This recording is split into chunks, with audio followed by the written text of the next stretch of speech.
आता सगळ्या कीर्तनात बसलेल्या लोकांना तीनच रोग आहे माझ्या सगट. एक शुगर, 2 बीपी आणि 3 अटॅक. निम्मे निघते शुगरवाले याच्यात. चहा राखेल दे पण चहा नको. राखेल दे गालाच भर.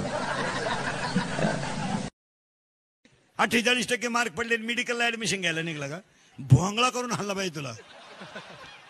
हार्टला ऍडमिशन घे, गणपती बुडवाया काम येशील. काय करतो तुला मेडिकलला घालून का माणसं मारितो काय?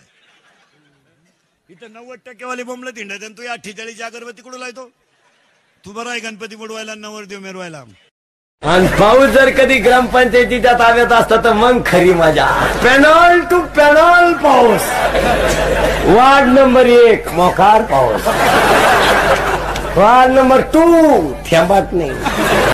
दूध घालायला गेलेला माणूस जर किटली वाळायच्या आत घरी आला तर दुधावर स्लॅब टाकतोय.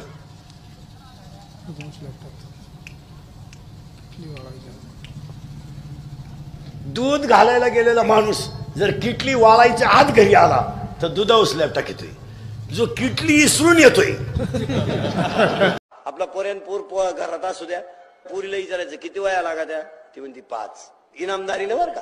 पोराला विचारा किती वया, 10-12. म्हणजे मोघाम कार्यक्रम आहे आपल्या पोऱ्यात. आपलं शिंगरू म्हणजे बुडीताची इस्टेट परवडतच नाही. पण आम्ही 5 वाजता हायवेच्या कडेला प्लॅस्टिकच्या वाटीत महाराष्ट्रातलं खात नाही. लांब लांब गांडूळ खातो आम्ही. गांडूळ काय म्हणताय त्या?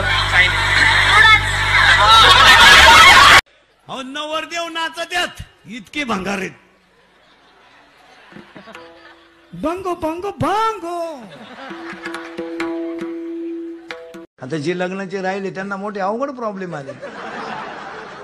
अवघड नाही म्हणजे जवळजवळ राहिलेच तुम्ही. आता अजून 5-6 निवडणुका जर झाल्या ना महाराज तर गावात स्मशानभूम्या सुद्धा पक्ष वाईज काढावं लागतील. राष्ट्रवादीची खाल्ल्या आळीला, काँग्रेसची मधल्या आळीला, भाजपची वरच्या आळीला, आणि जे कशातच नाही टाका वाड्याला. मग काय करतो? एवढे केरळवरून आलंय. केरळवरून त्याच्या पायात चप्पल सुईची नाही का, त्याच्या अंगाला कपडे चांगले नाही, ती पंक्चर काढून हवा भरतय. त्यानं हायवेला गुंठा घेतलाय. हायवेला गुंठा घेतलाय हवा भरण्यावर. आणि गुंठा इकून लोकांनी स्कॉर्पिओ घेतल्यात आणि त्याच्या का हवा भरतोय.